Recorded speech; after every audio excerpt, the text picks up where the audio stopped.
On today's Tech Help for Churches, creating a church newsletter for the 21st century.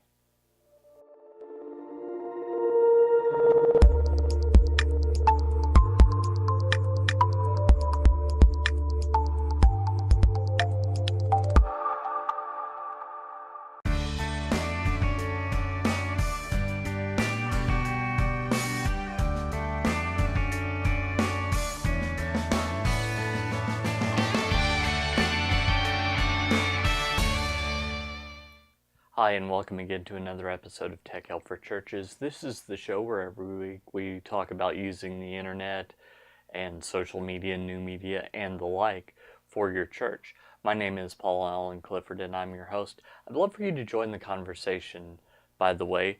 So why don't you head on over to trinitydigitalmedia.com/contact if you're listening to the audio. Now, if you're listening to the video, that's permissible as well. I won't kick you off or anything. But if you're listening to the video, there's a comment section below. So you can just leave it there. That's cool too. I want it to be as easy as possible, and I'd love to have some more interaction. So go ahead and do that as well. So I was thinking about doing this topic, and I actually thought about it earlier today, and I thought, I think that's the way I'm going to go. Just a little mini-series on online newsletters. And so, having done that, I fired up Facebook right before I started. And one of the church tech groups that I'm a part of, someone said, hey, do you do an electronic newsletter or a paper newsletter, or both? And I had to tell him that we do both. Now, we do primarily electronic, but occasionally the pastor just likes to send out paper just for, the extra touch of it. So that's still available electronically, but it's enough that I couldn't really say, no, we only do electronic, because we do occasionally do something on paper, but primarily we do an electronic newsletter at my church.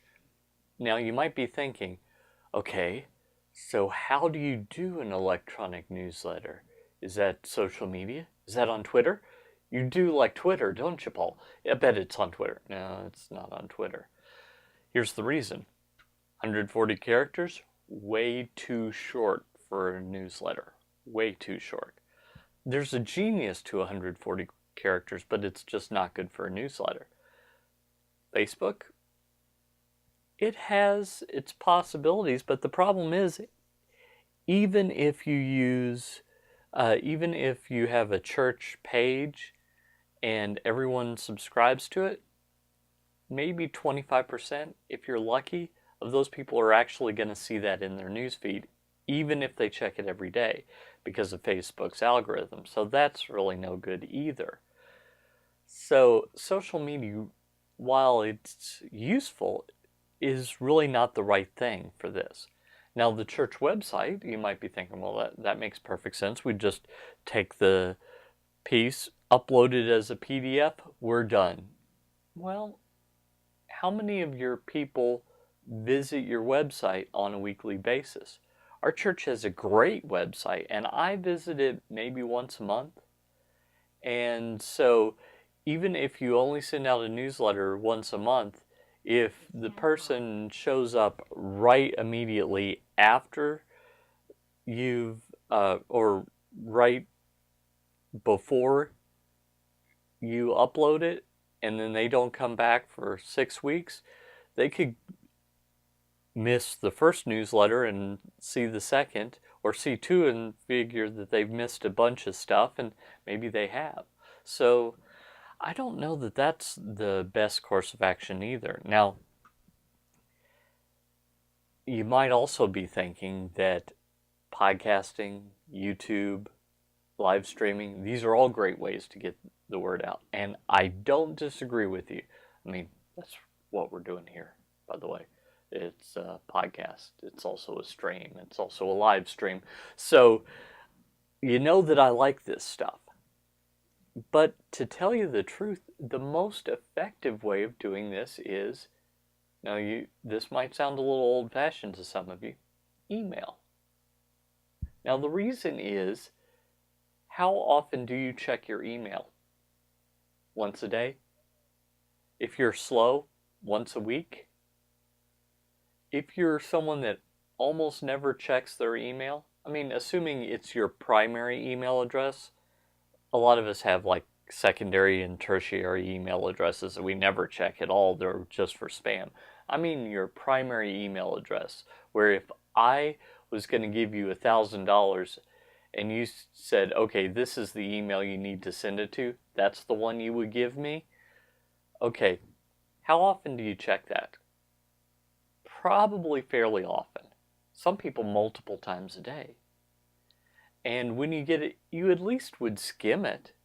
That's more than all these other methods. So I think that email is actually the preferred way of doing this. Now, as a backup, you could put a link on social media. As a backup, you could put a link on your website. As a backup, you could even mention it in a podcast, mention it on your live stream, etc. But I think primarily you should construct your email newsletter in email. Email. As old-fashioned as it sounds, we interact with it quite a lot, so I think that it would actually reach the most people. And there's something to having all the links there so that if you're announcing the kids ministry is doing one thing, you can link directly to their page. You can have a registration page for youth camp, things like that. So it's really functional.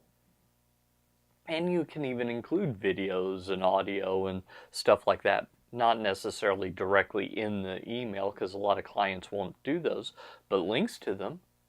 So email actually is pretty flexible, and it might feel a little old school for some people, and for others you're like, well, I don't know if my people will go for that. Well, do a little informal survey. You might find that they would, and you could save a lot of printing costs and save a lot of postage costs as you're sending out email newsletters every week, every month, heck, maybe even every year. But that's what I would recommend. And next time, we'll talk about how you send those. If you like this content, don't hesitate to subscribe to my email newsletter by heading over to trinitydigitalmedia.com/gifts. There you can find all kinds of gifts, including my Twitter book, which I talked about in the last series, or some of the other things that I have for you, including something on ProPresenter, my personal favorite worship software, or even a mini course on how to do video. And they're all free. Just sign up for my newsletter. Give me that $1,000 email, by the way. The one that you really want, not the one that you never interact with, because I do give stuff away. Not often $1,000 stuff, but sometimes. Until next time, this is Paul Allen Clifford with TrinityDigitalMedia.com.